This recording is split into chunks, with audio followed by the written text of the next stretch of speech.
चलिए हम लोग शुरू करते हैं फिर से। देखिए, अगर अभी बार लाइव नहीं चल पाता है तो अभी क्लास नहीं हो पाएगी। अगर चल रहा है आज तब तक हम लोग शुरू करते हैं। अभी हम लोग बाबू पढ़ रहे थे भूमंडलीकृत विश्व का बनना। भूमंडलीकृत विश्व का बनना पढ़ रहे थे। हम लोग उसमें से 3 क्वेश्चन कर चुके थे। अगला जो क्वेश्चन करने वाले थे, हम लोग चौथा क्वेश्चन करने वाले थे। प्यार से सुनिएगा, थोड़ा शॉर्ट में चलेंगे क्योंकि जो है बहुत ज़्यादा मतलब जो वीडियो है वो रुक जा रहा है। यानी क्या मतलब है, नेट का जो इश्यू है बहुत ज़्यादा हो रहा है, जिस कारण से हम थोड़ा स्पीड में चलेंगे, थोड़ा ध्यान से सुनने का प्रयास करेंगे ताकि हम पढ़ा के यहाँ से जल्दी निकल सकें। सुनिए, सबसे पहला हम क्वेश्चन फिर से जिक्र करेंगे, थोड़ा करना पसंद करेंगे।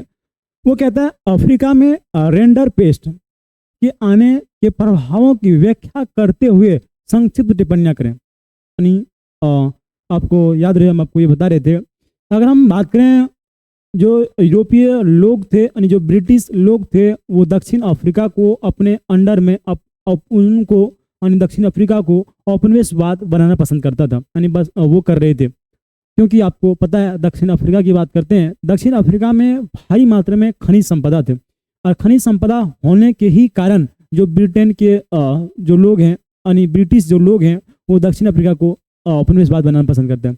लेकिन आपको ये बात याद रहे, दक्षिण अफ्रीका में वहाँ जब वो जाते हैं और उसको उपनिवेशवाद बनाना पसंद करते हैं तो ये ऐसा के नहीं कर लेते। यानी कहना तो वहाँ जाकर के क्या कहते हैं, वो हथियार दिखाया, गोली बंदूक दिखाया और जाकर के उसको वो कब्जा कर लिया। ऐसे वो करना यानी ऐसे नहीं किए थे। यानी फिर बात आती है वो कैसे किया, तो यानी वो क्या किया, वो ना वहाँ पर एक बीमारी लेके गया जिसका नाम था मवेशी प्लेग। कौन बीमारी, तो आप कहेंगे उस वहाँ जो लेके गया था और वो लेके गया मवेशी प्लेग, जिसको हम लोग रेंडर पेस्ट के नाम से भी जानते हैं। इस मवेशी प्लेग के लेकर के जब वहाँ गया, यानी जब मवेशी प्लेग की बीमारी जो था, मवेशी प्लेग यानी रेंडर पेस्ट जब बीमारी लेकर गया, तो वहाँ पर ले जाने के बाद वहाँ के सारे मवेशियों को, वहाँ के जितने भी मवेशी था, उन सारे मवेशियों को क्या कर दिया, लगभग 90% को मार दिया गया था। उसके साथ साथ हम आपको ये बताएं कि जो 10% मवेशी था, जो भी 10% मवेशी था, उस 10% जो मवेशी था वो क्या किए, जो बागान के मालिक हुए थे या फिर जो खादान के मालिक थे, उन बागान के मालिक या फिर खादान के मालिक द्वारा उन जो 10% जमीन था उनको भी क्या कर लिया, छीन लिया गया।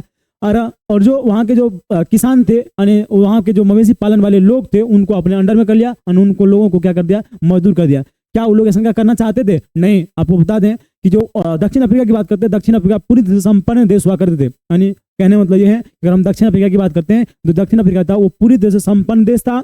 संपन्न देश होने के कारण बात कर जाए तो वहाँ के जो लोग थे वो कभी भी जो औपनिवेशिक के अंदर में यानी कहना मतलब ब्रिटिश के अंदर में खटना पसंद करते नहीं थे। क्या बात समझाए आपको? थोड़ा वही बात लिखी गई है, थोड़ा आप समझने का प्रयास करते हैं।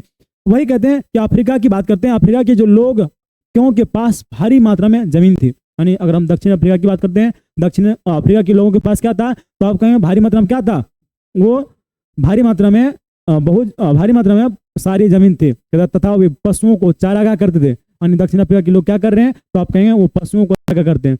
लेकिन यूरोपीय लोग दक्षिण अफ्रीका में यानी अफ्रीका में बागवानी खेती के साथ साथ खाद्यान्न में अफ्रीका के लोगों को काम करवाना चाहता था। यानी इस लाइन में ये कह रहे हैं कि यूरोपीय लोग हैं वो अफ्रीका के लोगों को बागानों में उसके साथ साथ जो खाद्यान्नों में वो काम करना पसंद करते हैं। लेकिन अफ्रीका के लोग क्या करना चाहते हैं, तो कहेंगे अफ्रीका के जो लोग हैं वो करना पसंद करते नहीं है, यानी इस तरह से काम करना पसंद करते नहीं है, यानी चाहते नहीं थे। फिर बात आती है कि वो क्यों ऐसा करना नहीं चाहते थे, तो आपको बता दें वो पूरी तरह से जो था वो आत्मनिर्भर था। यानी पूरी तरह से वो आत्मनिर्भर था, क्योंकि हम आपको बताएं वहाँ बहुत ज्यादा मात्रा में जमीन था। यही बताएं आपको कि वो उसके पास जो था वो बहुत ज्यादा मात्रा में क्या था, जमीन था। जमीन होने के कारण वो आत्मनिर्भर थे। पशु बहुत ज्यादा मतलब उसके पशु था, पशुओं के होने के कारण कहने मतलब ये है कि वो आत्मनिर्भर थे। इसके बावजूद यूरोपीय लोग एक बीमारी लेके आया था जिसका नाम था मवेशी प्लेग। कौन बीमारी, तो आप कहेंगे एक बीमारी था जिसका नाम था मवेशी प्लेग, यानी जिसको लोग कहते थे रेंडर पेस्ट। क्या कहते थे, तो आप कहेंगे रेंडर पेस्ट बीमारी को लेकर के आता है। और इसके ही तहत अफ्रीका के लगभग हम आपको बताएं लगभग 90% जानवरों को क्या कर दिया, मार दिया गया। और जो 10% पशु बचा था, उस पशु को क्या किया, जो बागान के मालिक थे, जो खादान के मालिक थे, उसको कर दिया। और इस तरह से क्या किया, जो दक्षिण अफ्रीका के लोगों को उन लोगों को मजबूर करके खादानों और बागानों में काम करना शुरू कर दिया गया था। आप समझ चुके हैं ये, आप इस बात को आप समझ चुके हैं, हम आशा करते हैं। क्या आगे बढ़े हम? चलिए आगे हम लोग देखते हैं। आगे हम लोग देखते हैं, अगला है गिरमिटिया मजदूर। अगर आप की बात करते हैं गिरमिटिया मजदूर की, और गिरमिटिया मजदूर की बात करते हैं, गिरमिटिया मजदूर की बात करते हैं। गिरमिटिया मजदूर वैसे मजदूर हुआ करते थे जो एक स्थान पे न रह करके यानी कहना उसको किसी ठेके पर यानी एक स्थान से दूसरे स्थान पे काम करवाने के लिए ले जाया जाते थे, यानी इसको हम लोग अनुबंध श्रमिक के नाम से जानते हैं। क्या बोले हम आपको? गिरमिटिया मजदूर को ही हम लोग क्या कहते हैं? अनुबंध श्रमिक। अनुबंध श्रमिक उनको ठेके पर एक स्थान से दूसरे स्थान पर क्या करते थे? काम करवाने के लिए ले जाते थे।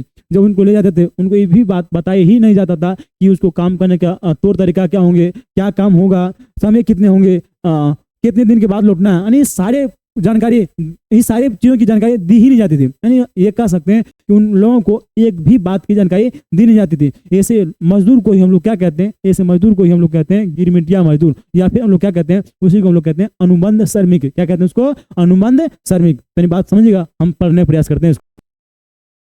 कहते हैं अगर हम गिरमिटिया मजदूर की बात करते हैं तो गिरमिटिया मजदूर को अनुबंध श्रमिक भी कहा जाता है।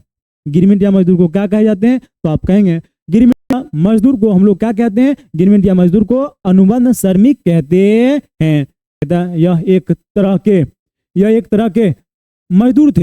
यह एक प्रकार के क्या थे? एक तरह के मजदूर थे जिन्हें बागान में, कहाँ कहेंगे? तो आप कहेंगे जिन्हें बागान में, खाद्यान्न में या परिवहन निर्माण में कार्य करवाने के लिए एक देश से दूसरे देश या एक स्थान से दूसरे स्थान तक अनुबंध या एग्रीमेंट के तहत ले जाता था। वही तो बात होता है। अनुबंध श्रमिक को क्या कहते हैं? तो आप कहेंगे, सॉरी, गिरमिटिया मजदूर को क्या कहते हैं? आप कहेंगे अनुबंध श्रमिक कहते हैं। एक तरह के क्या थे? तो आप कहेंगे एक तरह से मजदूर थे। ये कहाँ काम करते थे? बागानों में, खदानों में और परिवहन निर्माण में काम करवाने के लिए एक देश से दूसरे देश, एक स्थान से दूसरे स्थान ले जाते थे। उसको क्या जाते थे? तो उनको अनुबंध या एग्रीमेंट के तहत ले जाते थे। कैसे ले जाते थे? तो आप कहेंगे अनुबंध या फिर एग्रीमेंट के तहत एक स्थान से दूसरे स्थान ले जाते थे। उस अनुबंध में यह लिखाया होता था, उस अनुबंध में यह बात लिखी होती थी कि अगर वे व्यक्ति 5 साल तक, कितने साल तक? तो आप कहेंगे 5 साल तक वे मजदूर लोगों की तरह खबर नहीं होती थी। यानी कहना तो ये कह रहे हैं कि वो कहते हैं कि अगर वे व्यक्ति 5 साल तक वे मजदूर लोग की यह खबर नहीं होती थी कि उन्हें काम कहाँ कैसे ले जाएगा, अपना काम करेगा, तो उसे वापस भेज दिया जाएगा। यानी ये बता रहे बाबू, समझने प्रयास करें, ये लाइन थोड़ा गड़बड़ सड़बड़ है, यानी आप कह सकते हैं इसको ले जाओ। जब 5 साल यानी कहने मतलब जब उसको एग्रीमेंट के तहत या अनुबंध के तहत एक स्थान से दूसरे स्थान या फिर एक देश से दूसरे स्थान तक ले जाते थे, तो उनको कुछ भी जानकारी नहीं दी जाती थी। एक भी चीज की जानकारी नहीं दी जाती थी। आखिर का काम का तरीका क्या होंगे, काम क्या होंगे, कितने साल के बाद लौटेंगे, यानी इन सारी चीजों की कोई जानकारी होती ही नहीं थी। यानी यही बात आपको यहाँ लिख देना है। कहता उन्हें कहाँ ले जाना, यानी कहाँ जाना है, इस सारे कोई भी चीज जानकारी नहीं होती थी। उसे काम के पैसे भी दिए जाएंगे, लेकिन जाएंगे और उसका क्या कार्य करना होगा, साथ ही उन्हें कितना पैसा दिए जाएंगे, उसके उनके बाद छोड़ दिया जाएगा या नहीं, यानी छोड़ा जाएगा या नहीं छोड़ा जाएगा। बोले तो आपको किसी भी चीज़ की जानकारी दी ही नहीं जाती थी। यानी काम करने का तरीका क्या होंगे, पैसा दे देंगे या देंगे नहीं देंगे, कितने साल तक रखेंगे, कहाँ काम करवाएंगे, क्या काम करवाएंगे, पैसे दिन समय की अवधि कितनी होंगे। बोले बाबू एक भी चीज़ की जानकारी होती ही नहीं थी। आप समझिए इतनी स्थितियाँ खराब थी मजदूरों की। क्या आपको समझ आया गिरमिटिया मजदूर के बारे में? अगर आप आशा करते हैं आप समझ चुके होंगे। अगला हम लोग बढ़ते हैं। अगला जो है बाबू आप समझेंगे, कहता ब्रिटेन वुड्स समझौता का क्या अर्थ है।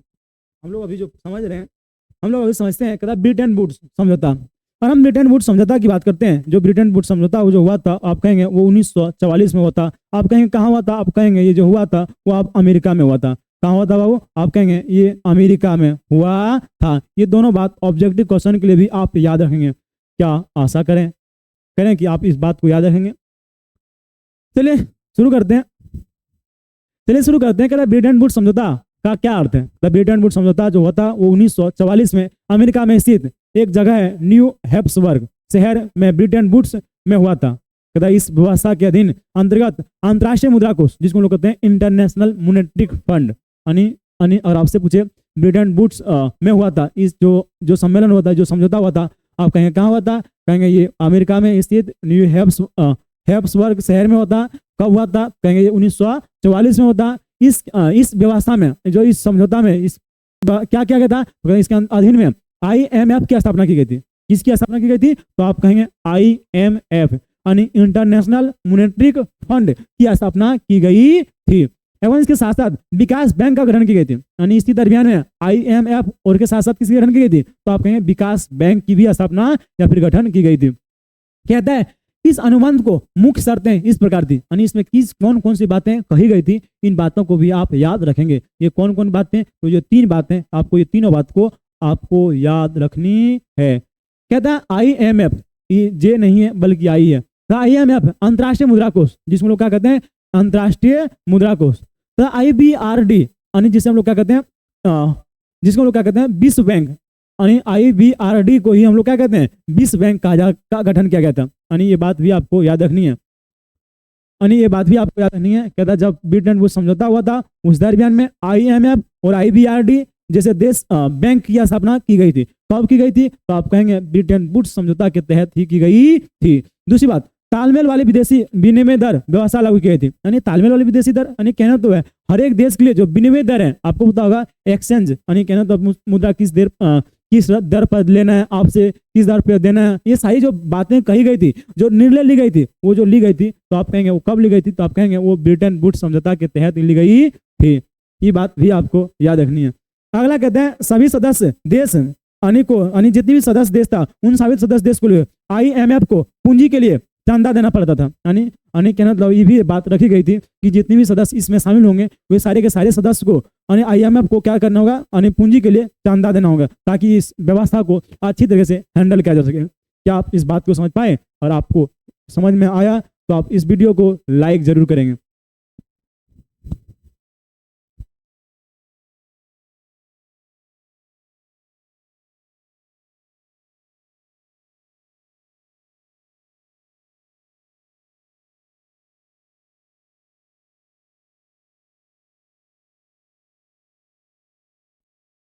Thank you Rohit sir. Thank you Suraj sir. चलिए, हम लोग पढ़ रहे थे ब्रिटेन वुड्स समझौता के बारे में।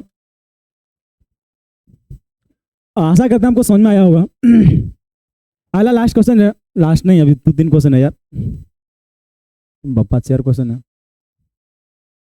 5 क्वेश्चन है। देखिए क्वेश्चन,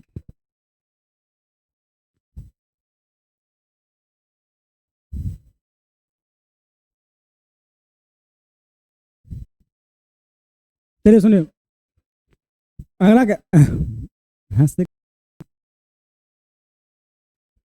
अगला हम लोग पढ़ते हैं कहता भारतीय अर्थव्यवस्था पर महामंदी के प्रभाव करते हुए, यानी जो भारतीय अर्थव्यवस्था था उसमें महामंदी के प्रभाव था क्या करते हुए संक्षिप्त टिप्पणियां करें। जब भारत में महामंदी आया था तो उसका क्या पड़ा था, इनके बारे में हम लोग समझते हैं।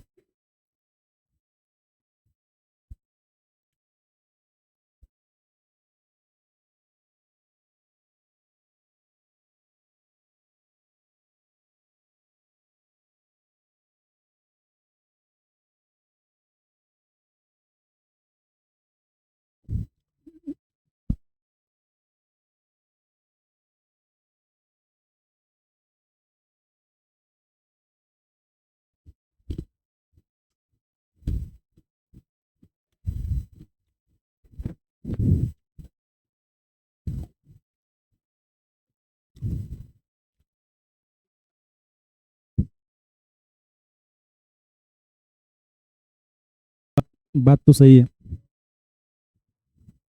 चलिए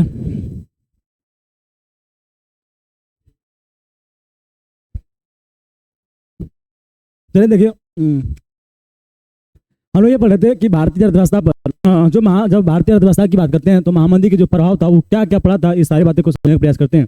वही लिखा हुआ कि भारतीय अर्थव्यवस्था पर महामंदी के प्रभाव निम्नलिखित है, निम्नलिखित प्रभाव पड़ा। आप ही बात को लिख सकते हैं कि देखा जाए, सबसे जो प्रभाव पड़ा था वो व्यापार पे प्रभाव पड़ा। यानी जब महामंदी आया था कौन सी बोले हम आपको, जब महामंदी आया था उस महामंदी का भारतीय अर्थव्यवस्था पर किस किस पे प्रभाव पड़ा? तो आप कहेंगे सबसे पहला व्यापार पे प्रभाव पड़ा, दूसरा किसानों पे प्रभाव पड़ा, तीसरा ऋण, तीसरा आप कह सकते हैं और भी किसान हुए, व्यापार हुए, उसके अलावा देखा जाए जो उद्योगपति थे उनके हुए, अन्य व्यापार हुए, व्यापार बताइए दिए, अन्य उद्योगपति थे उनके हुए, अन्य इन सारे व्यक्तियों के ऊपर कहीं ना कहीं ये कह सकते हैं, कहीं ये कह सकते हैं इनके ऊपर प्रभाव पड़ा। सबसे पहले हम लोग पढ़ते हैं कि व्यापार पे प्रभाव, यानी महामंदी के कारण व्यापार पे प्रभाव क्या पड़ा था।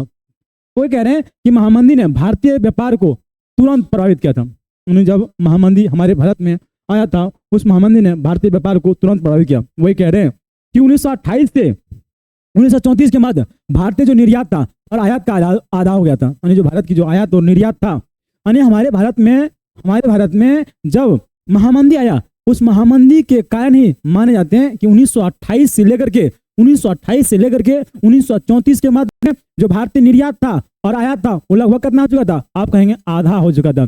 और अंतर्राष्ट्रीय जो कीमतें थे वो धीरे धीरे क्या आने लगा था? तो आप कहेंगे वो गिरने लगा था। बस याद हो चुका होगा आपको। हम आशा करते हैं कि व्यापार के प्रभाव में क्या लिखेंगे क्या जानते हो? जब हमारे, ये तो आपको बात बताना है, आपको बताना है कि यही बात बताना है कि जब व्यापार का क्या प्रभाव पड़ा, तो आप कहेंगे जब भारत में महामंदी आया, महामंदी के कारण 1928 लेकर के 1934 के बीच में जो भारतीय व्यापार के आयात और निर्यात था वो आधा हो चुका था और जो कीमतें थी वो धीरे धीरे क्या होने लगा था? वो गिरने लगा था। खत्म।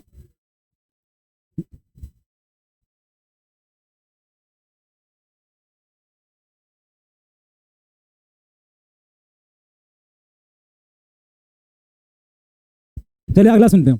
अगला कहता है किसानों पे प्रभाव, यानी किसानों पे क्या प्रभाव पड़ा। आपको भी मान लो अगर महामंदी आएंगे तो महामंदी आने के कारण जो किसान है, किसानों की जो वस्तु उसकी कीमत गिर जाएंगे। अगर कीमत गिर जाएंगे तो ऐसी स्थिति में देखा जाए उनको लॉस हो जाएगा। हम लोग इसको समझते हैं।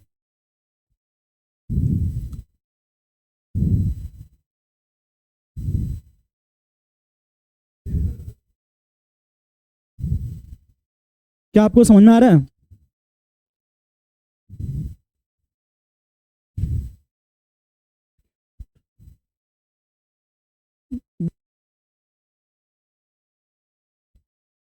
थोड़ा एडजस्ट कीजिए आज भर।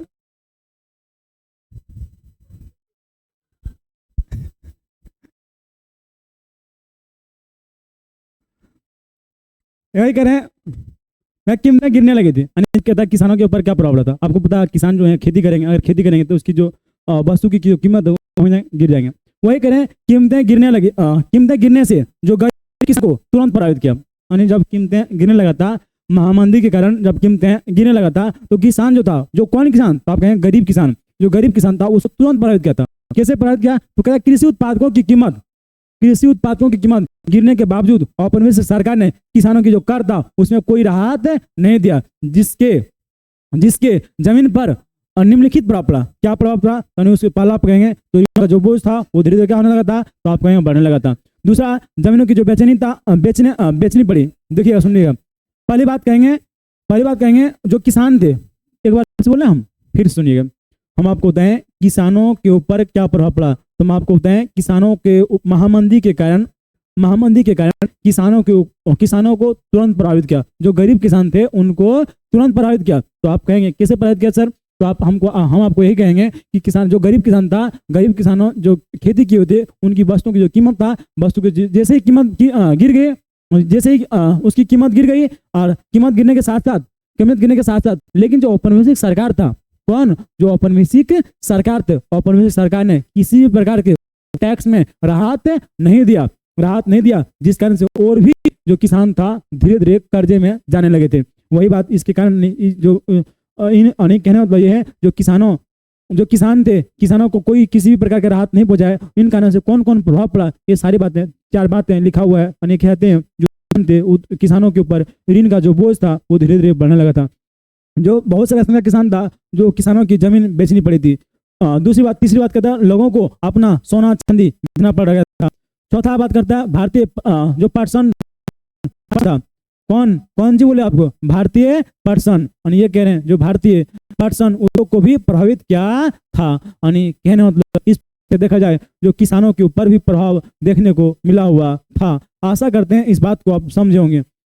लिखा हुआ है, कहता भारतीय अर्थव्यवस्था के विनिमय विनिमय विनिमय में तीन तरह की गतिविधियां क्या क्या है। तीनों प्रकार की गतियों को भारत और भारत से संबंधित एक एक उदाहरण देकर के, बहुत इंपॉर्टेंट है ये, सुनिएगा। ये जो है ये बहुत इंपॉर्टेंट है। चलिए सुनिएगा।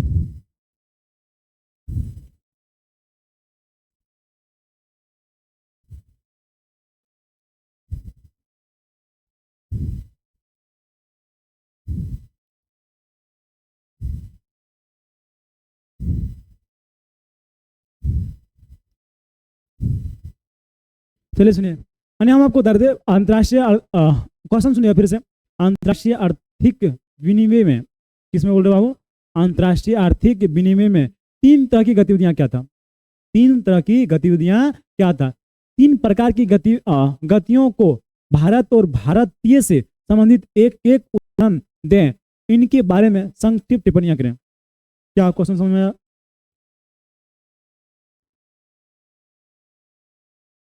चलिए समझते हैं।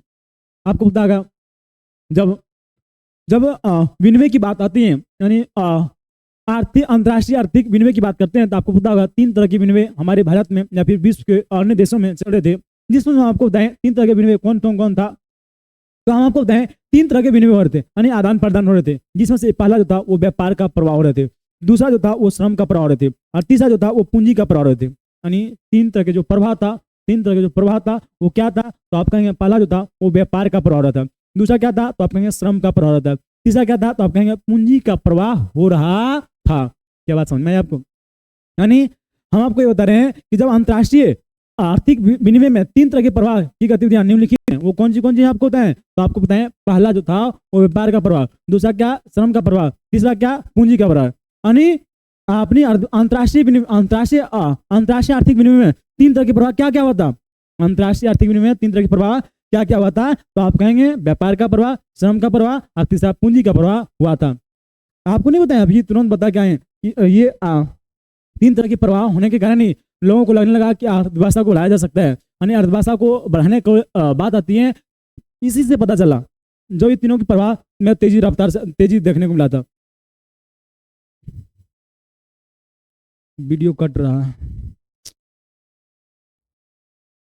माफी चाहते हैं थोड़ा आज।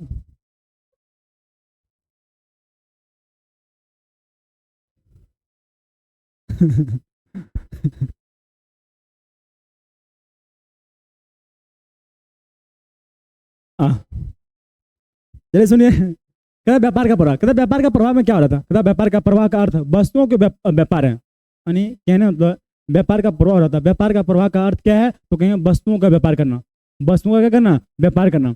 तो औद्योगिकरण से, किसके कारण से, तो औद्योगिकरण साथ में औद्योगिकरण से पूर्व भारत के पास के निर्यात में एक भारत निर्यात में था। ब्रिटेन निर्माताओं में औद्योगिकरण के साथ साथ अपना विस्तार कर दिया। ब्रिटेन में कपड़े का आदान सॉरी फिर से पढ़ते हैं इसको, एक समझने का प्रयास कीजिएगा क्या कह रहे हैं। हम आपको बता रहे थे व्यापार का प्रवाह, क्या बता रहे थे बाबू, व्यापार का प्रवाह। मतलब व्यापार का प्रवाह का अर्थ जो होता है वो वस्तुओं के व्यापार है। किसका व्यापार है तो आप कहेंगे वस्तुओं का व्यापार। औद्योगिकरण से पूर्व, यानी जब उद्योग नहीं लगे थे उसके पहले क्या था, भारत के पास के निर्यात में, ये देखिए भारत के पास नहीं है, या आप कह सकते हैं यहाँ कपास है, यहाँ क्या है कहेंगे कपास। कहता भारत औद्योगिकरण से पूर्व जो था वो कपास के निर्यात में से एक था। यानी ये कहता है कि भारत की बात करते हैं, भारत में सबसे ज्यादा मात्रा में जो निर्यात हो रहा था वो कौन सी हो रहा था, तो आप कहेंगे कपास की निर्यात हो रहा था। कहता ब्रिटेन निर्माताओं ने, जो ब्रिटेन के निर्माता था उसने औद्योगिकरण के साथ साथ अपना विस्तार कर दिया। यानी वो क्या किया, हम आपको ये बताएं कि हमारा औद्योगिकरण से पूर्व हमारे भारत में सबसे ज्यादा मात्रा में किसका निर्यात हो रहा था, तो आप कहेंगे सबसे ज्यादा मात्रा में जो निर्यात हो रहा था वो हो रहा था कपास।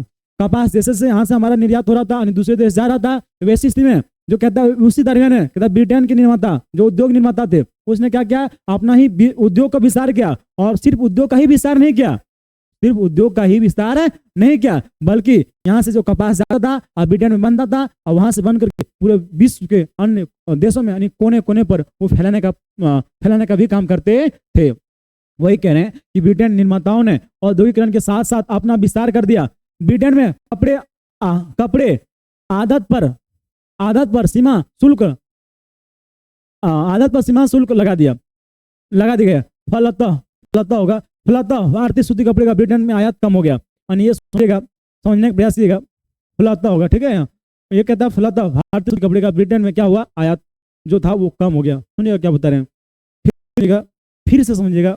हम आपको होते हैं व्यापार प्रवाह का अर्थ क्या है, तो कहेंगे व्यापार प्रवाह का अर्थ है वस्तुओं का व्यापार। वस्तुओं का क्या करना, व्यापार। कहता है शुरुआती दौर में जो हमारा भारत था,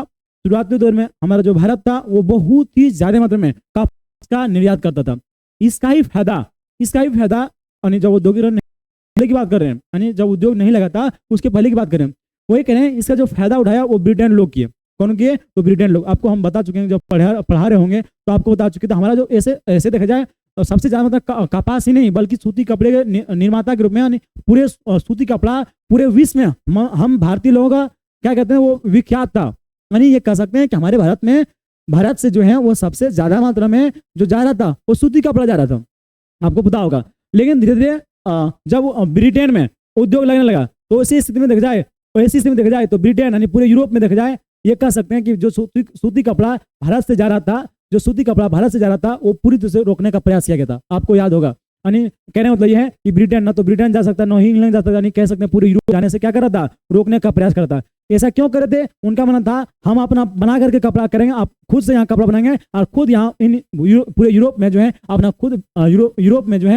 खुद का व्यापार करेंगे, यानी अपना खुद कपड़ा का विस्तार करेंगे। इस कहने से देखा जाए ये हमारे भारतीय जो कपड़े था उसको रोकने का प्रयास किया था। लेकिन हाँ ये भी बात याद रहे, हम आपको बता चुके हैं कि जो बना हुआ कपड़ा था, जो बना हुआ सूती कपड़ा था उसको वहां जाने से रोकता था। लेकिन यहाँ के जो सूत कपास था उनको क्या करता था, कच्चे कपास था उसको यहाँ से ज्यादा कर रहे थे। लेकिन जो उनके साथ साथ देखा जाए जो सूती कपड़े था उन पे रोक लगाया गया था। लेकिन अब जब सूती कपड़ा यहाँ जाने से प्रतिबंध लगाया और यहाँ से जो कपास था यानी कच्चे कपास था जब इसको जाने लगा तो कहीं ना कहीं देखा जाए तो वहां से बनने लगा और फिर से वो अपना धीरे धीरे विस्तार करने लगे थे। इस तरह से देखा जाए व्यापार का प्रभाव रहा था। क्या बात समझ में आया? क्या आप इस बात को समझ पाए? चलिए सुनिएगा। अगला कहता है श्रम का प्रभाव थे।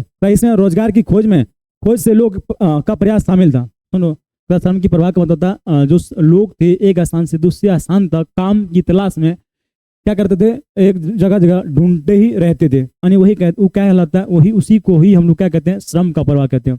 वही लिखा हुआ है इसमें रोजगार की खोज से लोगों का प्रयास शामिल है। यानी जो लोग थे अपने रोजगार को लेकर के एक स्थान से दूसरे स्थान तक अपने रोजगार को खोज को लेकर के एक स्थान से दूसरे स्थान तक चलते ही जाते रहते थे। तो 19वीं सदी में भारतीय श्रमिक बागानों, खदानों, सड़कों, रेल परियोजनाओं में काम करने के लिए विश्व के विभिन्न भागों में गए थे। यानी ये कह रहा है जब 19वीं सदी की बात करते हैं, 19वीं सदी में जो भारतीय लोग थे वो हर एक जगह पर, चाहे वो बागान हो, चाहे वो खदान हो, चाहे वो सड़क हो, चाहे वो रेल निर्माण हो, हर एक काम में यानी विश्व के अनेक देशों में यानी कोने कोने में वो क्या कर रहे हैं, काम की तलाश में जा रहे हैं। भारत में गिरमिट या मजदूर को अनुबंध पर काम करने के लिए, यानी आपको पता होगा, अभी तुरंत बता चुके हैं, जो गिरमिटिया मजदूर थे उसको काम करने के लिए यानी क्या कर रहे थे, वो एक स्थान से दूसरे स्थान तक ले जाते थे। तो जिसके शर्त पर 5 साल तक बागानों में काम करवाने के बाद ही उसको वापस जो था वो आने देता था। कौन ऐसा क्या करते थे, तो बागान के मालिक करने का काम करते थे। ये बात आपको ध्यान में रखना होगा। अगला हम लोग समझते हैं पूंजी का प्रवाह। इसमें पूंजी की गतिशीलता शामिल है। इसमें कौन चीज शामिल है, पूंजी की गतिशीलता। आपको पता होगा, आपको ये बात पता होगा, उस दौरान में बहुत सारे ऐसे लोग थे जो ना दूसरे देश जाकर के पूंजी का निवेश करना पसंद करते ताकि उनको अपना फायदा हो सके।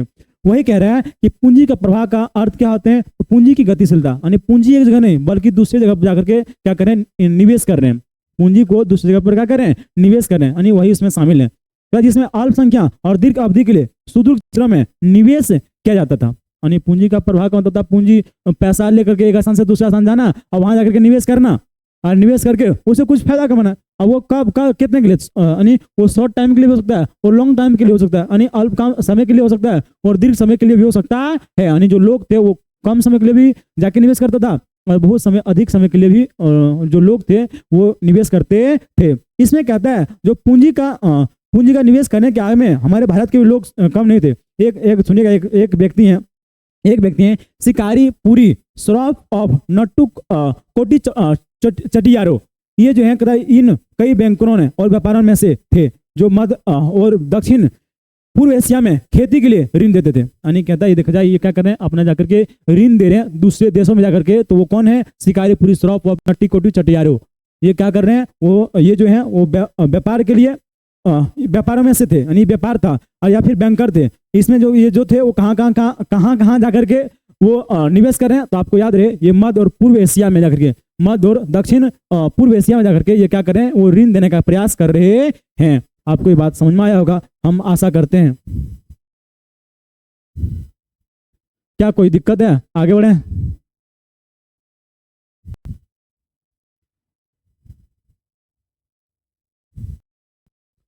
अगला G77 सुनिएगा, ये बहुत इंपॉर्टेंट है। ये भी जो G77 जो है बाबू, G77 जो है वो बहुत इंपॉर्टेंट, थोड़ा याद रखिएगा। ये जो है वो 2025 में टपक सकता है, ये बात याद रखिएगा। कब की बात करें, 2024 में नहीं आया हुआ है। चलिए थोड़ा इसको देखते हैं। कल हम आपको ना ऐसे वैसे देखा जाए, अब शाम में यानी जुड़े रहिएगा कि जितने भी इससे ऑब्जेक्टिव क्वेश्चन नहीं बल्कि सब्जेक्टिव क्वेश्चन जितना भी आपसे एग्जाम में आ सकता है, लगभग हम आपको हर एक चैप्टर से 1 से 2 क्वेश्चन देंगे। एक समझिए कि जितने भी चैप्टर हैं उन सारे चैप्टर में से 1 से 2 क्वेश्चन देंगे। मानिए यूं ही कर सकते हैं कि आपको सब्जेक्टिव क्वेश्चन का टेंशन लेना ही नहीं है। हम सब्जेक्टिव क्वेश्चन को आपको डील कराएंगे जो कि आपके एग्जाम में हूबहू छपने वाला है। इससे आपको बने रहना होगा हमारे साथ कल शाम में लगभग 6 से 7 बजे तक। 6-7 बजे आपको पूरी तरह से इंपॉर्टेंट क्वेश्चन बता देंगे। क्या बात समझ में आ रहा है आपको? चलिए आगे बढ़ते हैं। G77 से आप क्या समझते हैं, वही आपको बता रहे हैं। G77 क्या, G77 को किस आधार पर ब्रिटेन वुड्स की जुड़वा संतान की प्रतिक्रिया कहा जा सकता है। यानी ये कह रहे हैं कि G77 जो है वो G77 जो है ब्रिटेन वुड्स की जुड़वा संतान या की प्रतिक्रिया कही जा सकती है। आप व्याख्या कीजिए। यानी 2 तरह से क्वेश्चन बन सकता है, यानी दोनों क्वेश्चन को आप याद रखेंगे। या पूछेगा G77 से आप क्या समझते हैं, या पूछेगा G77 जो है वो ब्रिटेन वुड्स की जुड़वा संतान की प्रतिक्रिया कही जा सकती है। आप इस पर टिप्पणी करें या इस पर व्याख्या दें या फिर इस पर संक्षिप्त टिप्पणियां लिखें। किसी तरह से आपसे पूछेगा, आप इस तरह से समझ पाए होंगे। आप कोई भी कोई भी कुछ भी किसी तरह से घोरा क्वेश्चन पूछे तो आपका आंसर जो होगा वो यही होने वाला है। चलिए समझते हैं G77 क्या है। आपको बात याद है कि अगर हम G77 की बात करते हैं, G77 एक विकासशील देशों का समूह है। क्या बताया आपको? और हम G77 की बात करते हैं, जो G77 है वो एक विकासशील देशों का क्या है, एक समूह है। ये बात आपको याद रखनी है। वही लिखा हुआ है G77 एक विकासशील देशों का क्या है, समूह है, जो नई अंतर्राष्ट्रीय आर्थिक व्यवस्था को प्राप्त करने के लिए सामूहिक रूप से काम करते हैं। यानी कहने मतलब ये है, ये कह रहा है G77 एक विकासशील देशों का समूह है जो नई अंतर्राष्ट्रीय आर्थिक व्यवस्था, यानी कहना तो अपनी पहचान को लेकर के यहाँ वहाँ मतलब होता है ना, अपनी पहचान एक हो, हमारी भी एक पहचान हो, उसके लिए देखा जाए तो क्या करते हैं, सामूहिक रूप से कार्य करते हैं। यानी चाहे वो आर्थिक क्षेत्र में हो, चाहे वो राजनीतिक क्षेत्र में हो, बोले तो आपको हर एक क्षेत्र में कहने मतलब ये है, हर एक क्षेत्र में वो कहने मतलब ये है कि वो सामूहिक रूप से काम करते हैं ताकि एक दूसरे को सहयोग कर सके। इसके लिए देखा जाए ये G77 की स्थापना की गई थी। दूसरा कहता है IMF और विश्व बैंक, यानी इसको लोग कहते हैं ब्रिटेन वुड्स के दोहरे समझौते, यानी ब्रैकेट में, यानी वो कहता है IMF और विश्व बैंक की असंतोषजनक सेवाओं के कारण ही कहते देखा जाए ये जो था इसको गठन की गई थी। सुनिएगा, आपको पता होगा IMF यानी इंटरनेशनल मॉनेटरी फंड और वेस्ट बैंक जो दोनों था, दोनों के बीच में कुछ ना असंतोषजनक बातें चल रही थी। यानी कहना था दोनों के बीच में मतभेद था। इन दोनों को मतभेद को खत्म करने के लिए ही देखा जाए जो G77 की स्थापना की गई थी। ये बात आपको याद रखनी है। दूसरा बात कहते हैं इनकी आज़ादी के बाद, यानी इनकी आज़ादी के बाद ब्रिटेन वुड्स के संस्थाओं ने गरीब मुल्कों को वित्तीय सहायता प्रदान करने की प्रस्ताव किया। यानी जो G77 यानी कहना था जो ब्रिटेन वुड्स की स्थापना की गई थी उसका एक ही उद्देश्य था, जो मान लीजिए को आजाद हुए हैं लेकिन अभी गरीब हैं, वो अपनी उठ सके, आगे बढ़ सके। सुनिएगा फिर से, हम आपको बता रहे हैं जो G77 की जो स्थापना की गई थी, यानी जो ब्रिटेन वुड्स की स्थापना की गई थी, इसका एक ही उद्देश्य था, जो गरीब मुल्क हैं, जो अभी अभी आजाद हुए हैं, वो भी आगे बढ़े, वो भी फले फूले, उनको सहायता प्रदान के लिए, उनको सहायता प्रदान करने के लिए देखा जाए इस G77 की स्थापना की गई थी। क्योंकि आपको पता है एक विकासशील देशों का समूह है, एक दूसरे को सपोर्ट करना पसंद करते हैं। क्या बातें आपको समझ में आ रहा है? लेकिन कहते हैं इसके एवज में प्राकृतिक संसाधनों को गारंटी के तौर पर इन संस्थाओं अपने नियंत्रण में ले लिया। लेकिन धीरे धीरे क्या हुआ आपको पता होगा, इसके जो कहना G77 के जो माना जाता है बहुत सारे संघ देश हैं जो अपने आप को वर्चस्व दिखाने का प्रयास करते हैं, वही कहते हैं। लेकिन धीरे धीरे क्या हुआ, लेकिन इसके आवाज में इनकी प्राकृतिक संसाधनों को गारंटी के तौर पर इन संस्थाओं ने अपने नियंत्रण में ले लिया। देखिए रट लीजिएगा इसको, वैसे कुछ है इसमें, कहता वही कह रहे हैं कि इनके एवज में प्राकृतिक संसाधनों को गारंटी के तौर पर इन संस्थाओं ने अपने नियंत्रण में ले लिया। यानी वो कहते हैं प्राकृतिक संसाधन से जितनी भी प्राकृतिक संसाधन से जुड़ी जो भी कुछ बातें थी, आगे चल के उसको क्या करिए, अपने नियंत्रण में, अपने कंट्रोल में करने का प्रयास किया। अगला कहते हैं इस प्रकार से विकासशील देश जो विकसित देश की भांति औद्योगिक विकास की राह पर चलना चाहते थे, यानी जितनी भी विकासशील देश था, यानी G77 का एक ही G77 जो देश था उनका एक ही उद्देश्य था, हम लोग अभी क्या है, विकासशील देश हैं, हम लोग भी चाहते हैं एक विकसित देश हो, यानी उसकी भांति, यानी उसकी तरह, कहने मतलब क्या है, उनके राह पर चलना शुरू कर देता।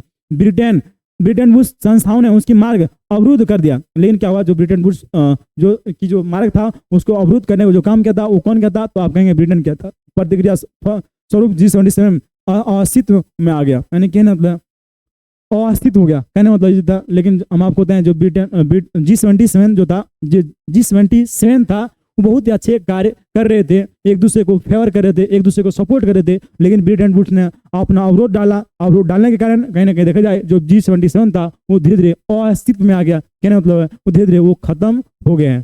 क्या बात समझ में? यानी इसका कोई आज वैल्यू नहीं रहा। आप चुके होंगे।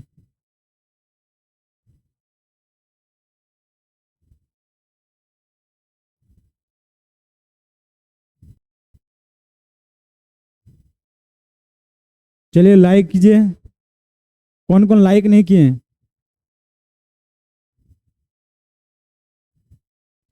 बहुत कम बचा हुआ है। चलिए लास्ट का 2 क्वेश्चन है और उसके बाद ऑब्जेक्टिव क्वेश्चन करेंगे।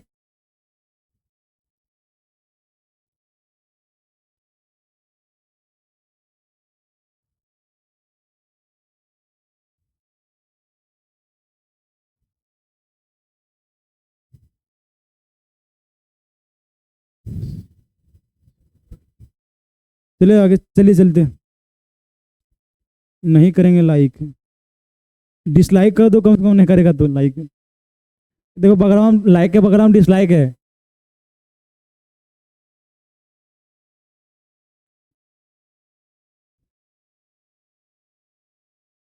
चलिए जो जो लाइक नहीं करना पसंद करते हैं, लाइक के बगल में डिसलाइक बटन है, देखिए तो करिए उसको।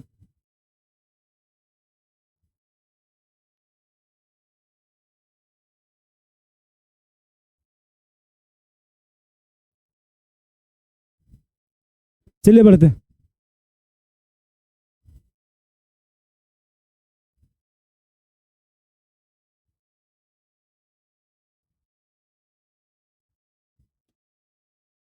चलिए बढ़ते हम लोग। अगला क्वेश्चन कहता है महामंदी के कारणों की व्याख्या करें। किसकी कारणों की व्याख्या करना है? तो महामंदी के कारणों, यानी महामंदी के कारण कौन कौन से हो सकते हैं, किस तरह से हो सकते हैं, इसके कारण इसका क्या प्रभाव हो सकता है, इसका क्या प्रभाव पड़ सकता है, ये सारी बातें हम लोग समझने का प्रयास करते हैं। आर्थिक महामंदी का अर्थ, आर्थिक महामंदी का अर्थ किसी देश की ऐसी आर्थिक दशा से जब उत्पादन में भारी वृद्धि, उत्पादन में क्या भारी वृद्धि और लोगों की क्रय शक्ति में तीव्र गिरावट और मुद्रा की वास्तविक मूल्य में कमी आ जाना, ऐसी आर्थिक महामंदी जो आया था वो 1929 में अमेरिका में आई थी। सुनिए फिर से समझते हैं। कहते हैं अगर हम महामंदी की बात करते हैं, महामंदी का क्या अर्थ है, तो कहेंगे आर्थिक महामंदी का अर्थ है किसी भी देश की एक आर्थिक दशा से। सुनिए फिर से सुनिएगा, हम आपको ये बताएं कि महामंदी का क्या अर्थ है? तो महामंदी का अर्थ किसी भी देश की आर्थिक दशा है। किसी भी देश की क्या है? तो आप कहेंगे किसी भी देश की आर्थिक दशा है। वो कहते हैं जब महामंदी आता है, महामंदी आने के कारण उत्पादन क्या होते हैं? महामंदी कब आता है? तो कहेंगे महामंदी तब आता है जब उत्पादन भारी मात्रा में वृद्धि होती है। जब उत्पादन भारी मात्रा में वृद्धि होगा, उत्पादन क्या होगा? भारी मात्रा में वृद्धि होगा। लोगों की जो क्रिय शक्ति होंगे वो क्या हो जाएंगे? घट जाएंगे, यानी गिरावट होंगे। जैसे मान लीजिए 5 वस्तु बनाए हैं, चाहिए 5 वस्तु, हम लोग 100 वस्तु उत्पादन कर चुके हैं। वैसी स्थिति में दिखाओ 5 ही वस्तु खरीद सकते हैं। अगर मान लो अधिक से अधिक मान लो 5 लोग हैं तो 5 वस्तु खरीदेंगे, और 5 लोग हैं 5 वस्तु खरीदेंगे। लेकिन 100 वस्तु बन गया है तो बताओ क्रिय शक्ति में क्या होगा? कमी आएगी। आप कितना खरीदिएगा? बताइए, हाथ से ज्यादा अगर खरीदिएगा तो आप कितना खरीद सकते हैं? पर 10 को खरीद सकते हैं। यानी यही कह रहे हैं कि महामंदी तब आता है जब उत्पादन में भारी वृद्धि होती है, और जो लोगों की जो क्रिय शक्ति होती है, जो खरीदने की दर होते हैं, वो क्या होते हैं? गिर जाते हैं। और मुद्रा की जो वास्तविक वैल्यू है उसमें क्या होते हैं? कमी आते हैं। इसी को ही हम लोग क्या कहते हैं? इसी को ही हम लोग महामंदी कहते हैं। कहता है ऐसे महामंदी जो आया था वो कब आया था? तो ऐसे महामंदी जो आया था वो 1929 में आया था। तो कहाँ आया था? तो आप कहेंगे ये महामंदी 1929 में देखा जाए तो आया था अमेरिका में। और इसने समस्त विश्व को क्या कहता है? वो कहने मतलब ये ग्रास मतलब कहने मतलब ये लिखा हुआ है कि उसको समस्त पूरे विश्व को, जो पूरे विश्व का उसको कहने देखा जाए वो ये और इसे समस्त विश्व को ग्रास बना दिया। यानी ग्रास नहीं बल्कि पूरे विश्व को अपने ये कर लिया था। विश्व को, इसके समस्त से विश्व को ग्रास बना लिया। ग्रास कहने मतलब ये है कि वो अपने अंडर में कहने मतलब पूरे ये कह सकते हैं पूरे विश्व को जो था वो कहीं ना कहीं ये कह सकते हैं उसको प्रभावित करने का प्रयास किया था। यानी ये महामंदी जब सुनिएगा, फिर से सुनिएगा, हम आपको बताएं आर्थिक महामंदी जब 1929 में आया था अमेरिका में। आर्थिक महामंदी भले ही अमेरिका में आया, लेकिन इसका जो प्रभाव था वो पूरी तरह से पूरे विश्व में फैला था, जिस कारण से इसी को हम लोग क्या कहते हैं? इसी को हम लोग कहते हैं महामंदी। ग्रास नहीं कह सकते, जो लिख सकते हैं इसको लिख सकते हैं पूरे विश्व को प्रभावित किया था। यानी पूरे विश्व को अपने ये कर लिया, प्रभावित लिख दीजिए ना, यानी पूरे विश्व को प्रभावित किया। आप इस लाइन को काट करके आप लिख सकते हैं इसका जो प्रभाव था वो पूरे विश्व पर प्रभाव पड़ा, जिस कारण से इस महामंदी को इस कारण से हम लोग इसको क्या कहते हैं? महामंदी के नाम से जानते हैं। आप इस बात को ऐसे लिख सकते हैं। युद्ध द्वारा उत्पन्न स्थितियां, यानी युद्ध द्वारा उत्पन्न स्थितियां।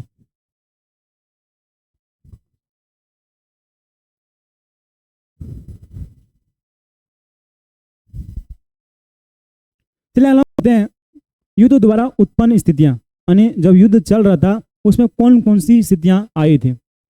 आपको पता होगा, ये बात आपको याद हो, जब प्रथम विश्व युद्ध चल रहा था तो वैसी स्थिति में जब प्रथम विश्व युद्ध चल रहा था, प्रथम विश्व युद्ध में हमें भारी मात्रा में क्या कहते हैं वो तोप, वो गोली, वो उसके साथ साथ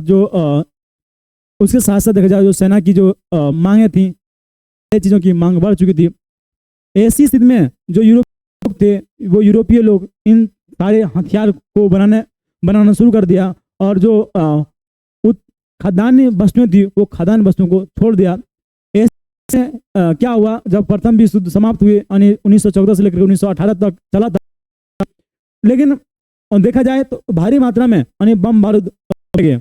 लेकिन फिर से इतनी मात्रा में जो बम बारूद बनाए दिए गए थे, और अंततः आप देखें क्या 1918 में प्रथम विश्व युद्ध समाप्त होता है। विश्व युद्ध समाप्त होते ही अब बताओ जो कहने देखा जाए भारी मात्रा में लोग क्या बना चुके थे, और उसकी तो मांग नहीं थी, तो वो करता क्या? तो फिर से अब मांग नहीं बढ़ी। अगर मान लो कोई उद्योगपति अगर हैं और किसी चीज़ का उत्पादन किए जा रहे हैं और उसकी मांग नहीं हो रही है, तो क्या उसको उत्पादन करेगा क्या? नहीं। यानी ऐसी स्थिति देखा जाए तो अंततः 1918 में क्या किया, वो जो उत्पादन कर रहे थे वो बम बारूद का, वो उत्पादन छोड़ करके और फिर से वो क्या करने लगा था, तो हम आपको बताए थे गेहूं का उत्पादन करने लगा था। इस स्थिति में गेहूं का उत्पादन इतनी मात्रा में कर लिया था, चाहे वो अमेरिका हो, चाहे यूरोप हो, चाहे वो भारत के लोग हो, हर एक लोग इतनी मात्रा में उत्पादन कर लेता, जो कि आगे चल हम लोग महामंदी का रूप देखने मिला था। ये बात आपको हम बता चुके हैं जब आप पढ़ रहे होंगे हमसे ऑफलाइन क्लास में। वो वही कह रहे हैं कि युद्ध द्वारा उत्पन्न स्थितियां, सुनिएगा, कहता युद्ध द्वारा उत्पन्न स्थितियां। तब प्रथम विश्व युद्ध काल में सेनाओं के संबंधित वस्तुओं का मांग वृद्धि होने के कारण भारी औद्योगिक प्रसार किए गए थे। आपको बता चुके हैं जब प्रथम विश्व युद्ध चला था, वैसी स्थिति में जो सेना से संबंधित वस्तुएं थी सेना से संबंधित वस्तुएं थी, उस वस्तुओं की मांग में क्या होने लगा, वृद्धि होने लगा था। उन वस्तुओं की मांग में वृद्धि होने लगा था, और वृद्धि होने के कारण ही भारी मात्रा में उस उद्योग का भी प्रसार किए गए थे। लेकिन कहता है युद्ध के बाद औद्योगिक अपनी सामान्य स्थिति में आ गए। सैनिक व युद्ध संबंधी माल की मांग में तीव्र कमी होने के कारण आर्थिक महामंदी का जन्म हुआ था। वही तो आपको बताएं, जैसे ही उसकी कहने मतलब जैसे ही संबंधित वस्तु, यानी हम आपको बताएं जैसे ही सैनिक से संबंधित वस्तुओं की मांग में कमी आया, लेकिन उसको छोड़ करके वो लोग क्या करने लगा था, फिर से गेहूं का उत्पादन करने लगा था। और गेहूं के उत्पादन इतनी मात्रा में कर दिए थे, अंत जो देखने को मिला था वो हम लोगों को महामंदी का रूप देखने को मिला हुआ था। अब इसका ऐड कर सकते हैं। फिर अगला देखने को मिला था वो कृषि में अत्यधिक उत्पादन, यानी देखा जाए प्रथम जब महामंदी के कारण महामंदी एक किस पे देखा गया था तो अब कृषि अधिक उत्पादन देखा था। 1929 की आर्थिक महामंदी की कृषि क्षेत्र तथा सामुदायिक क्षेत्र पर बहुत बुरा असर पड़ा। यानी ये कह रहे हैं जब आर्थिक महामंदी आता है वो 1929 इसमें आर्थिक महामंदी आता है जब 1929 इसमें, तो उसका कृषि के क्षेत्र पर और उसके साथ साथ समुदायों पर बहुत ही ज़्यादा मात्रा में प्रभाव पड़ा, क्योंकि औद्योगिक उत्पादन की तुलना में खेतिहर उत्पाद की कीमतें जो था वो क्या होने लगा था, वो बहुत ज़्यादा मात्रा में गिरने लगे थे। ज़्यादा समय तक कमी बनी रही और उत्पादन लागत की तुलना में बहुत कम कीमतें घट गई थी। यानी कहना था जितना उत्पादन लागत था उस उत्पादन लागत को भी, जितना उत्पादन लागत था उस उत्पादन लागत भी उसको नहीं मिल पाता था। यानी कहना कृषि के ऊपर बहुत ही ज़्यादा मात्रा में, यानी किसानों के ऊपर इस तरह से देखा जाए बहुत ही ज़्यादा मात्रा में प्रभाव पड़ा था। इस तरह से हम देख सकते हैं कि महामंदी के कारण कौन कौन से प्रभाव पड़ा। लास्ट क्वेश्चन है बाबू, हम लोग समझते हैं तब पहले विश्व युद्ध के समय, यानी जब प्रथम विश्व युद्ध चल रहा था उस टाइम में भारत का औद्योगिक उत्पादन क्यों बढ़ा। हम आपको बता चुके हैं कि सारे लोग जो था, सुनिए ध्यान से सुनिएगा ताकि हम आपको समझा सके। ये कह रहे हैं कि पहले विश्व युद्ध के समय, यानी जब प्रथम विश्व युद्ध चल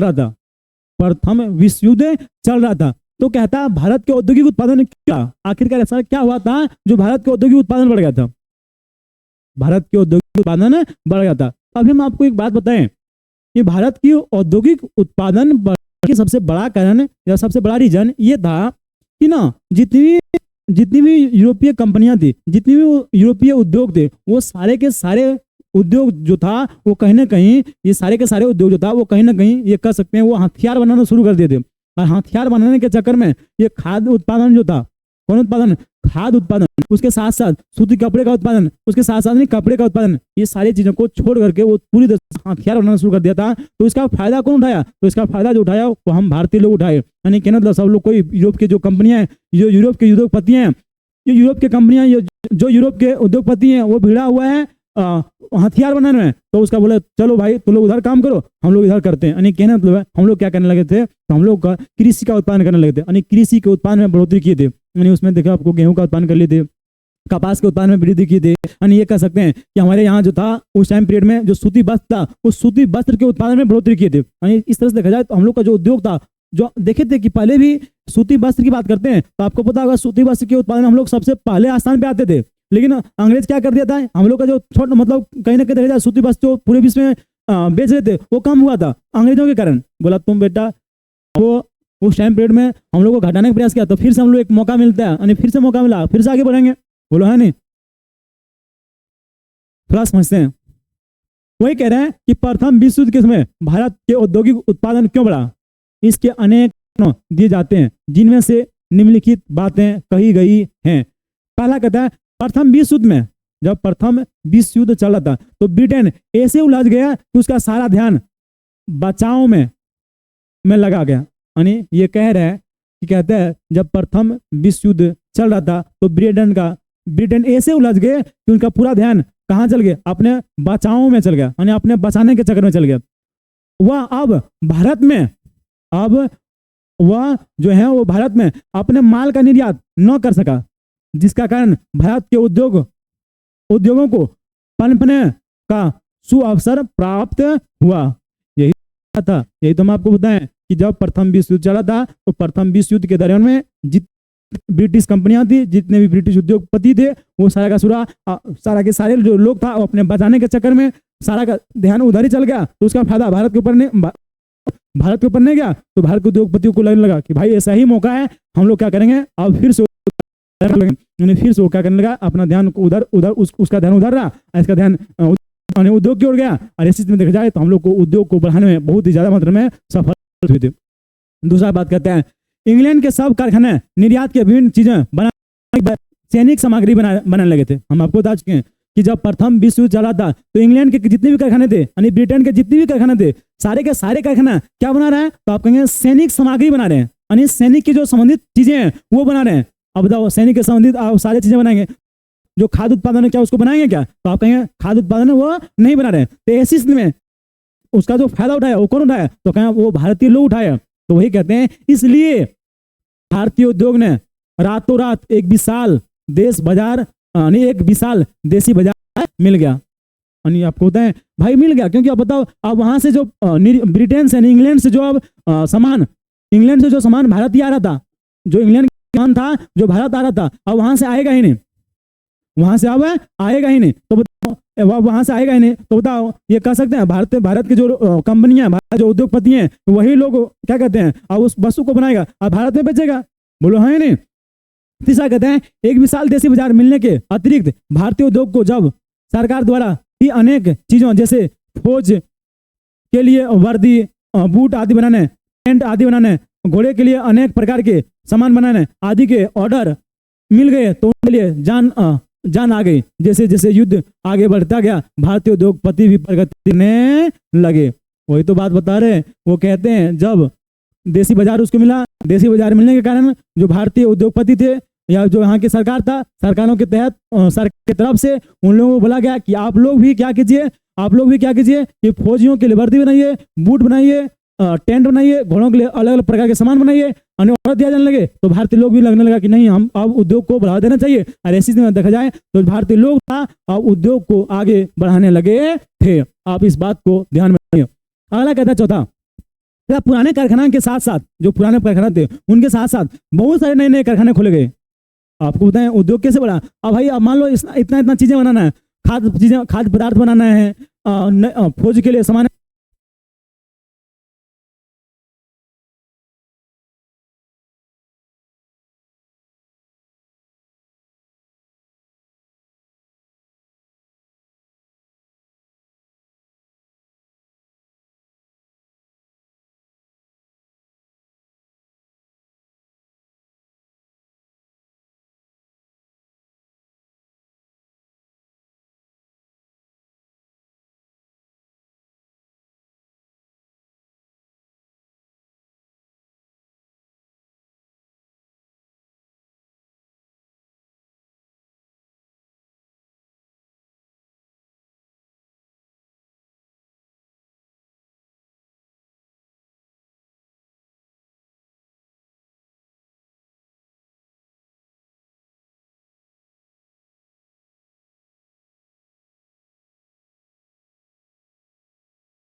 चलिए अब आ रहा है।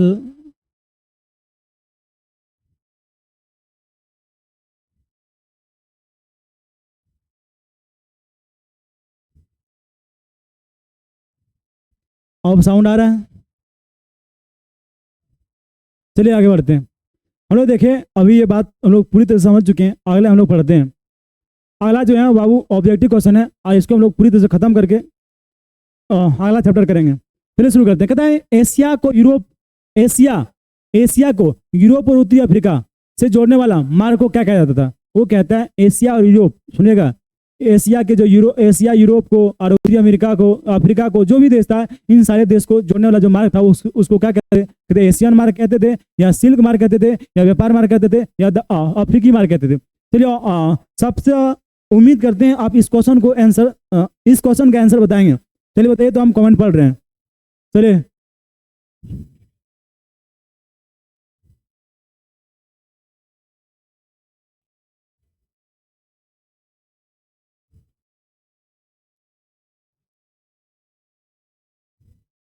चलिए बताइए बताइए।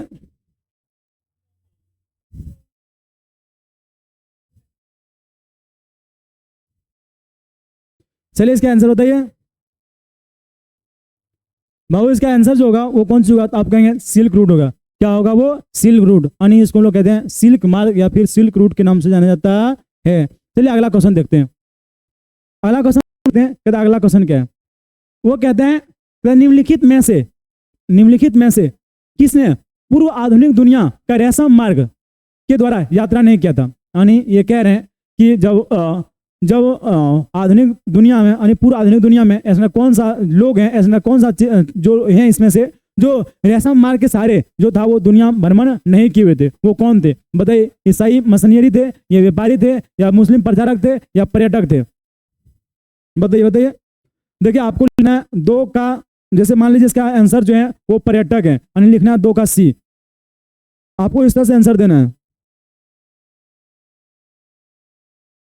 यानी कहना मतलब है, इसमें पूछा हुआ है कि इसमें से कौन सा है जो पूर्व आधुनिक दुनिया में रेशम मार्ग के सहारे वो यात्रा नहीं किया था? तो आप कहेंगे वो पर्यटक थे। वो कौन थे? तो आप कहेंगे पर्यटक थे। चलिए आशा करते हैं आप समझ चुके होंगे इस आंसर क्या होगा इसका। अगला सुनिए, कहता सिल्क रूट का क्या अर्थ है? यानी ये कह रहा है जो सिल्क रूट है, उस सिल्क रूट का क्या अर्थ है? चीन और रोम को जोड़ने वाला मार्ग है, या फिर भारत और रोम को जोड़ने वाला मार्ग है, या चीन और भारत को जोड़ने वाला मार्ग है, या एशिया यूरोप और उत्तरी अफ्रीका को जोड़ने वाला मार्ग है? तो आप बताइए इसका आंसर क्या होगा। अभी हम इसको बता चुके हैं।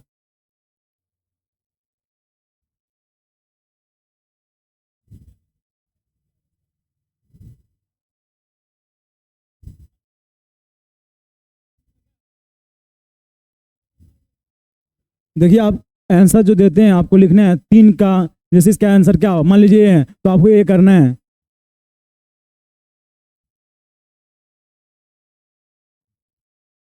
चलिए बताइए इसका आंसर।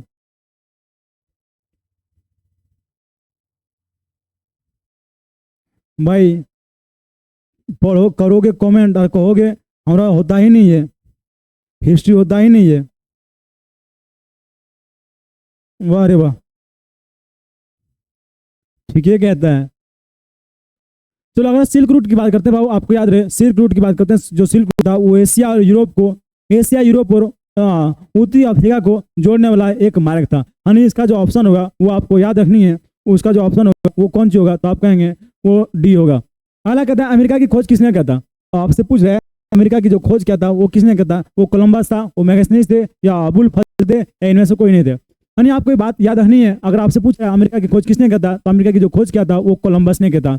और आपसे पूछे भारत की खोज किसने किया था, यानी अगर आपसे पूछे भारत की खोज किसने किया था, चलिए आप बताइएगा भारत की जो खोज है वो किसने किया था? आप लास्ट में कमेंट में बताइएगा।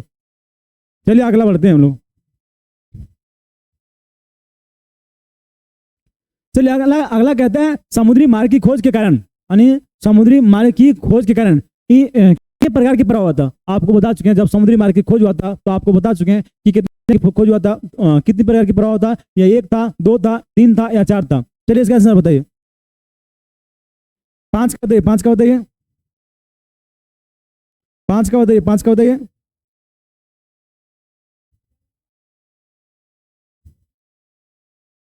अगला बताइए। चलिए वास्को डी गामा सही है। 5 का बताइए, 5 का बताइए।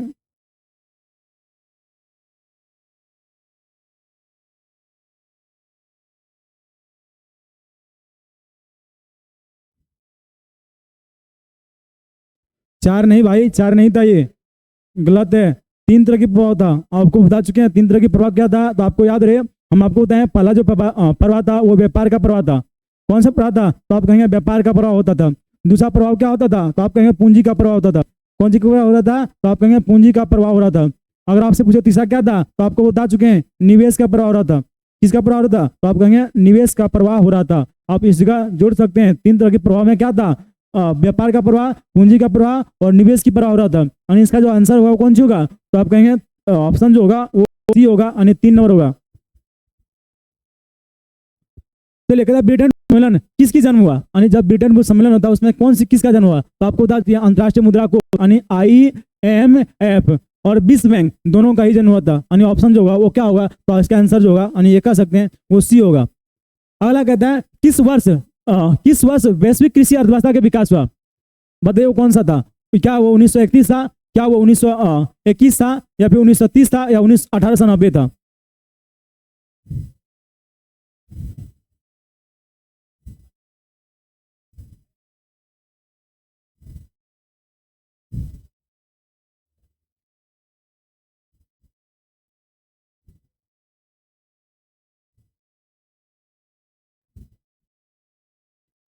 चलिए, इसका ऑप्शन जो होगा वो आपको याद रहे, जो ऑप्शन होगा वो 1890 होगा। यानी आपसे पूछ रहा है किस वर्ष विश्व आर्थिक अर्थव्यवस्था की विकास हुआ? तो जो आर्थिक का विकास जो हुआ था, यानी विश्व कृषि आर्थिक विकास जो हुआ था वो कब कहेंगे? तो आप कहेंगे 1890 में हुआ था। इसका आंसर आप याद रखेंगे। अगला क्वेश्चन चलते हैं।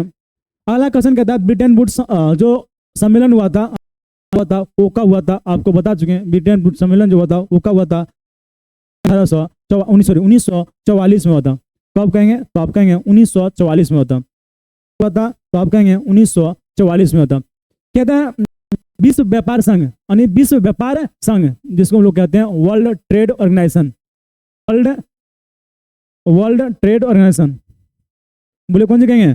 वर्ल्ड ट्रेड ऑर्गेनाइजेशन यानी WTO। यानी अगर आपसे पूछे WTO थी तो आप कहेंगे उसकी जो स्थापना हुई थी वो 1995 में हुआ था। कब हुआ था? तो आप कहेंगे 1995 में हुआ था। इस बात को आप ध्यान में रखेंगे। तो ब्रिटेन वुड्स सम्मेलन किसका जन्म हुआ? ये बात फिर से रिपीट हुआ, और इसका जो ऑप्शन होगा वो कौन सी होगा? तो आप कहेंगे वो जो होगा। आ रहा देखिए,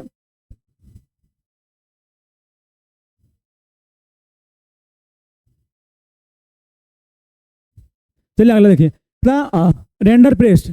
रेंडर पेस्ट पशुओं की बीमारी किस महाद्वीप में फैला था? आपको बता चुके हैं ये जो फैला था वो कहाँ फैला था? आप कहेंगे ये अफ्रीका में फैला हुआ था। कहाँ फैला हुआ था? ये जो फैला हुआ था ये अफ्रीका में फैला हुआ था। ये बात आपको याद रहे। वे संक्रमण बीमारी जो यूरोपीय लोगों के साथ दक्षिण अमेरिका ले गए थे, सॉरी दक्षिण अमेरिका ले गए थे, वो कौन था? एड्स था, प्लेग था, या फिर प्लेग था, या फिर चेचक था, या हैजा था? तो आपको बताओगा जो अमेरिका में जो फैलाया गया था वो कौन सी फैलाया गया था? तो आप कहेंगे वो चेचक फैलाया गया था।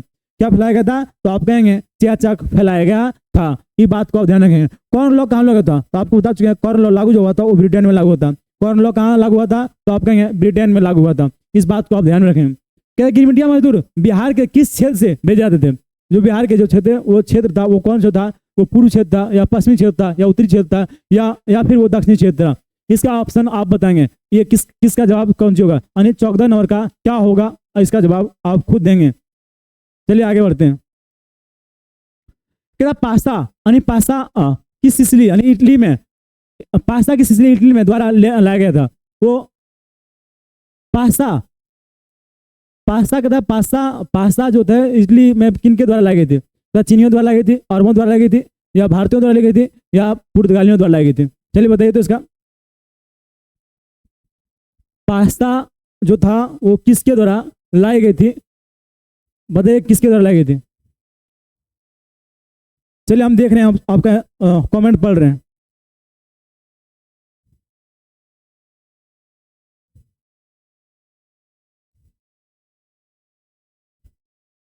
चलिए बताइए।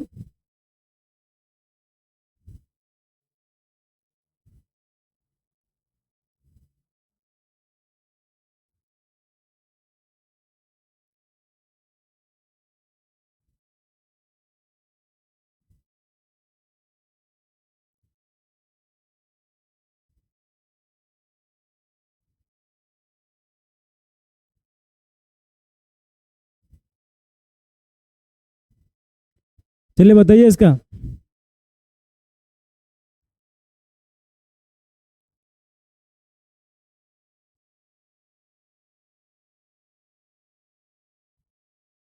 पास्ता किसके द्वारा लाई गई थी बताइए?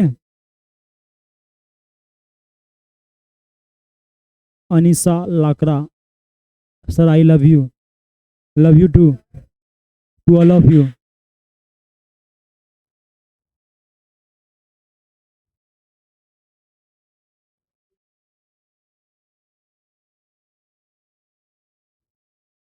Love you to all of you.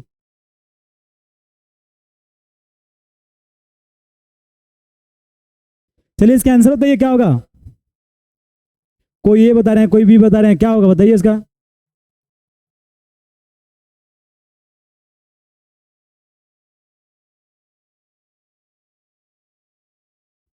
चलिए इसका ऑप्शन जो होगा वो आपको याद रखना है, ये अरबों द्वारा लाई गई थी। किसके द्वारा लाई गई थी? तो आप कहेंगे इसका आंसर जो होगा वो अरबों द्वारा लाई गई थी। तो नूडल्स नूडल्स जो था वो पश्चिम में कब किसके द्वारा लाई गई थी? तो आप कहेंगे किसके द्वारा लाई गई थी? तो आप कहेंगे चीन के द्वारा लाई गई थी।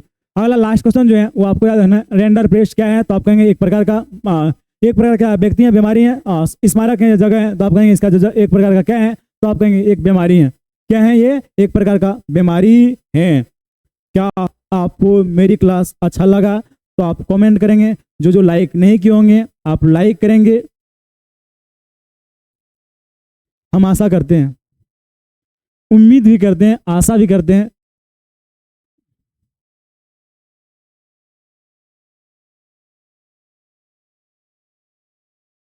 I like you.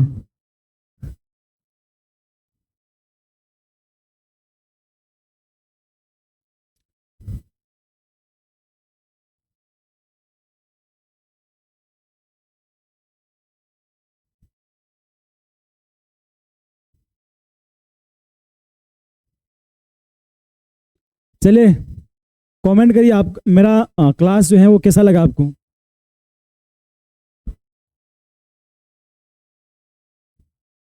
सोना Kesari, Lalu sir on top. Thank you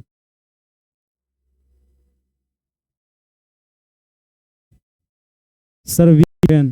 thank you thank you.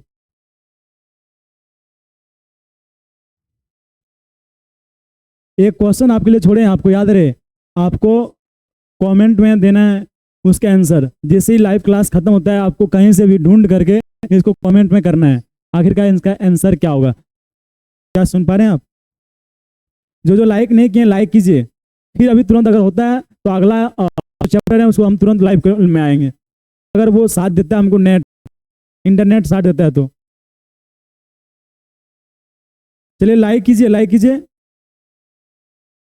और सब्सक्राइब कीजिए, सकर प्राइज कीजिए।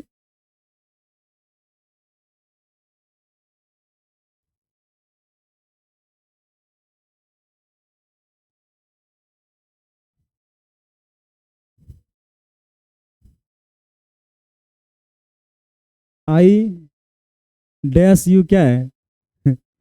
Sir I dash you.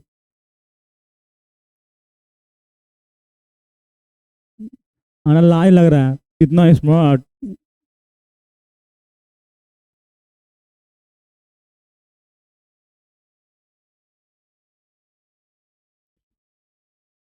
Sir like कर,